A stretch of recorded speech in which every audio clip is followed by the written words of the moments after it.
নমস্কার বন্ধুরা, কেমন আছেন? আশা করি সকলেই ভালো আছেন। দীপার রান্নাঘরে আপনাদেরকে স্বাগতে। আমি আপনাদের জন্য নিয়ে এসেছি চিকেনের রেসিপি। আলু দিয়ে তো সকলেই বাড়িতে লাল লাল ঝাল ঝাল চিকেন বানিয়ে খান। আমি যেভাবে বানিয়েছি একবারের জন্য এইভাবে ঠিক চিকেনটা বানিয়ে খাবেন। আমি আপনাদেরকে গ্যারান্টি দিয়ে বলতে পারি এর স্বাদ মুখে লেগে থাকবে। চলুন তাহলে বানানো শুরু করি। চিকেনটা বানানোর জন্য এখানে আমি ১ কিলো চিকেন নিয়েছি। চিকেনটাকে কেটে পরিষ্কার করে ধুয়ে নিয়েছি। তারপরে একটা থালাতে নিয়ে নিয়েছি। আমার চিকেনটা রেডি হয়ে গেছে। তারপরে এর ভিতরে দিয়ে দিয়েছি ১ চামচ ভিনিগার। ভিনিগারটা দিলে কী হয়, চিকেনটার গায়ে যে গন্ধটা আছে ওটা থাকবে না, আর স্বাদও বেড়ে যায়। ১ চামচ লবণ, লবণ অবশ্যই স্বাদ অনুযায়ী দেবেন।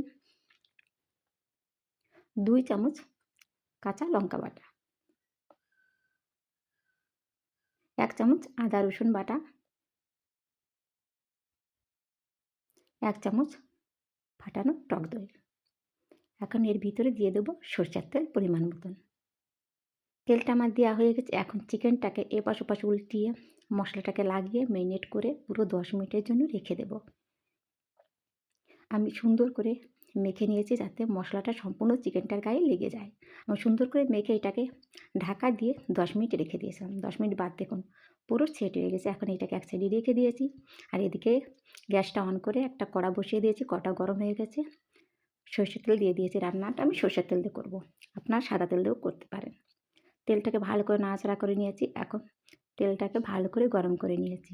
এখন ফোড়ন হিসেবে দিয়ে দেব জিরে, গোটা গরম মশলা, ২টো তেজপাতা দিয়ে ভালো করে ভেজে নেব। মশলা থেকে সুন্দর একটা গন্ধ বেরিয়ে যাচ্ছে। তারপরে ২টো বড় সাইজের পেঁয়াজ কেটে রেখেছিলাম সেইটা দিয়ে দিয়েছি। দিয়ে ভালো করে এপাশ ওপাশ উল্টিয়ে লাল লাল করে ভেজে নেব।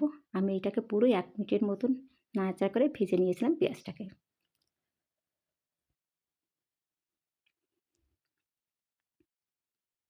আরেকটু নাড়াচাড়া করে নিয়েছি। আমার পেঁয়াজটা ভাজা হয়ে গেছে, পুরো রেডি হয়ে গেছে। এখন এর ভিতরে আমি এক এক করে বাকি মশলাগুলো দিয়ে দেব। ২ চামচ কাঁচা লঙ্কা বাটা, জিরে বাটা, ধনে বাটা ১ চামচ করে দিয়ে দিয়েছি।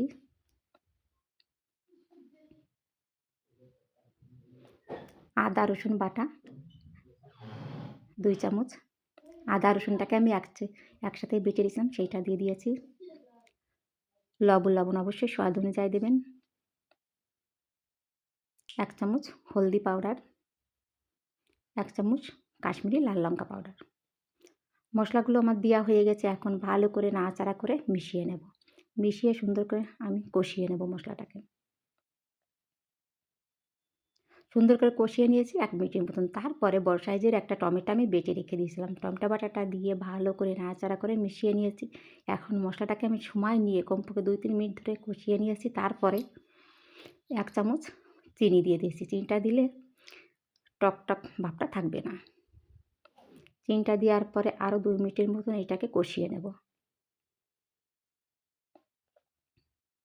কষানো হয়ে গেছে। এখন ভেজে রাখা আলুটা দিয়ে দিয়েছি। আলুটা দিয়ে ভালো করে নাড়াচাড়া করে এর সঙ্গে সেট করে দিয়েছি। এখন ম্যারিনেট করা চিকেনটা দিয়ে দেব। চিকেনটা আমার দেওয়া হয়ে গেছে। এখন এটাকে ভালো করে নাড়াচাড়া করে এপাশ ওপাশ উল্টিয়ে মশলাটার সঙ্গে লাগিয়ে এটাকে সময় নিয়ে নাড়াচাড়া করে কষিয়ে নেব।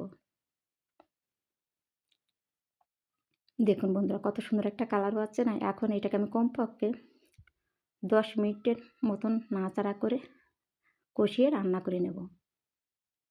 দেখুন নাড়াচাড়া করতে করতে সুন্দর একটা কালারও এসছে। কত সুন্দর লাগছে দেখুন বন্ধুরা।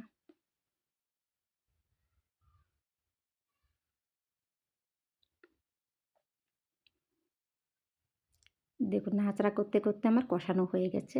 এখন এটাকে ২ মিনিট করে ঢাকা দিয়ে রেখে দেব। এভাবে ২ মিনিট করে ঢাকা দিয়ে এরকম ঢাকনাটা খুলে এভাবে নাড়াচাড়া করে আবার ২ মিনিটের জন্য ঢাকা দিয়ে রেখে দেব।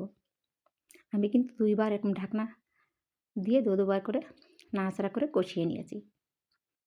আমার চিকেনটা পুরো কষানো হয়ে গেছে। এখন পরিমাণ মতন জলটা দিয়ে দেব।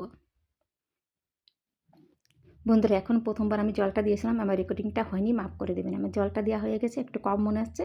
দুপুরে আরেকটু জল দিয়ে দিয়েছি। আমার জলটা দেওয়া হয়ে গেছে। এখানে আমি গরম জল নিয়েছি।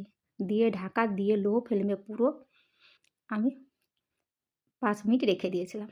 দেখুন রান্নাটা হয়ে গেছে। উপরে গরম মশলা দিয়ে আর ১ চামচ ঘি দিয়ে ভালো করে নাড়াচাড়া করে মিশিয়ে আমি আপনাদেরকে নামিয়ে দেখাচ্ছি। আমার চিকেনটা কেমন হয়েছে আমাকে অবশ্যই কমেন্ট করে জানাবেন। আর রেসিপিটি পছন্দ হয় লাইক, কমেন্ট, শেয়ার আর সাবস্ক্রাইবার করে আমার পাশে থাকবেন। আর প্লিজ বন্ধুরা লাইক, কমেন্ট দুটোই করে যাবেন।